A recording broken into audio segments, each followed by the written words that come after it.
How to take photos in public places respectfully. Photography is starting to cause a problem. Photographers, both of the DSLR and smartphone variety, are causing havoc at favorite photo locations and tourist sites. Museums and the like are introducing rules to curb bad behavior, but really, it's on photographers to be respectful, especially if we don't want stricter rules coming in.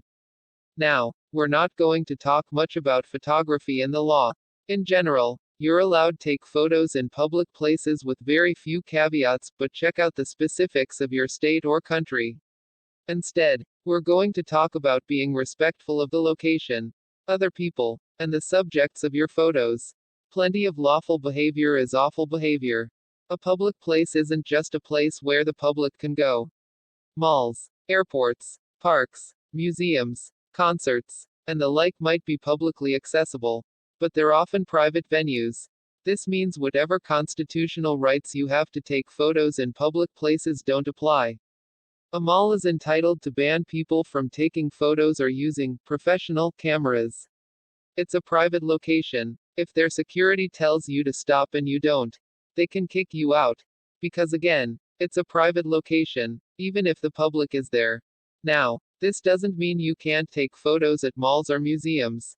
Most are happy to let you as long as you don't annoy other patrons or start setting up full-on professional shoots. You also might need the location's permission if you plan to sell your images. You just need to go about it in the right way. And you can't get annoyed and start going on about your constitutional rights, you're on private property. Pretty much all photographers love gear. It's a huge part of the hobby. I love it as much as the next photographer. But it's important to remember that photography gear is big, heavy, and can get in the way. If you're going to be taking photos in public places, or private places where the public have access, then you should try and limit yourself to your camera, one lens, and a normal backpack-sized bag. If you need a tripod, flashes, or a telephoto lens to get the shot you want, and you'll be able to carry and use them without interfering too much with everyone else, then go ahead. But you shouldn't be carrying them with you everywhere. Not only does carrying lots of gear annoy your fellow guests, but it also puts your gear at risk. Dropping lenses gets expensive fast. Always obey the rules of the location in which you're photographing. If a museum bans flash photography and tripods, then don't start taking flash photos or using a tripod. Not only is it disrespectful to the museum and other patrons, but it means that other photographers will have a harder time, even if they are respectful and obey the rules. Similarly, treat security guards as walking rulebooks. If they say you're not allowed to do something, don't argue. You're not allowed to do it. It doesn't matter if you're technically allowed to do whatever that thing is.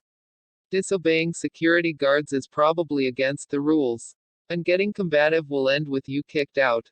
Even if you are in a public location where you are entitled to take photos, there is a good chance you will be approached by security guards, police, or even concerned members of the public.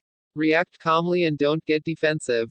If someone expresses genuine concern about what you're doing, listen to them. This doesn't mean you have to do what they request, so long as your behavior is lawful, but you should consider it. Calmly explaining that you're a hobbyist photographer taking some street photos will go a long way towards putting people at ease. The laws around taking photos of other people in public vary by country and state, but in general, it's allowed even if publishing or selling the photos might not be. Again, check your specific legal situation and also that of any new location to which you're traveling. Just because you're allowed to do something in New York, it doesn't mean you can do it in New Delhi. Even if taking photos of other people is legal, you should still be careful and respectful. You can just add the suffix, unless you have a very good reason to, at the end of every bit of advice. Journalistic or artistic reasons are good enough. But you shouldn't just be snapping photos of strangers for the thrill of it. Also, even if street photography is legal, harassment almost certainly isn't. If you start following one person, continuing to photograph them after they ask you to stop, or getting up in their face, you're going to start running afoul of other laws. The number one rule of taking photos of other people is don't act like a creep or stalker, everything else is just a sub-clause. Don't take photos of other people's children without permission. Even if it's legal, and it often is, it can get you beaten up by an angry mob. Where possible, ask for permission and acknowledge the other person if they notice you. Eye contact, a smile, and a nod are usually enough. It's also okay to ask for permission after the shot if you don't want to spoil a natural moment. Take no as no. If someone says no, shakes their head, turns their face away, covers their face, or does anything else to indicate they don't want their photo taken, don't take their photo. And if you already have, delete it or at least don't publish it online. I bet you've been there, you've reached the top of an as you're about to take in the view. A photographer pushes in front of you and starts setting up a tripod in the very best spot. 10 minutes later, they're still there, and they can't understand why everyone is super annoyed. The socially clueless photographer is almost cliché at this point for the simple reason that there are so many of them. Don't be one of them. Especially when it comes to small viewing spots or tourist locations. Not only is this behavior selfish and annoying to everyone else, but you're also not going to get an original photo from any busy tourist spot. Someone's done it before and probably done it better. The biggest takeaway to all this is simple: think about what you're doing and consider how it affects other people. Just because you're legally allowed to do something, doesn't mean you're not a dick if you do it. Text source, howtogeek.com.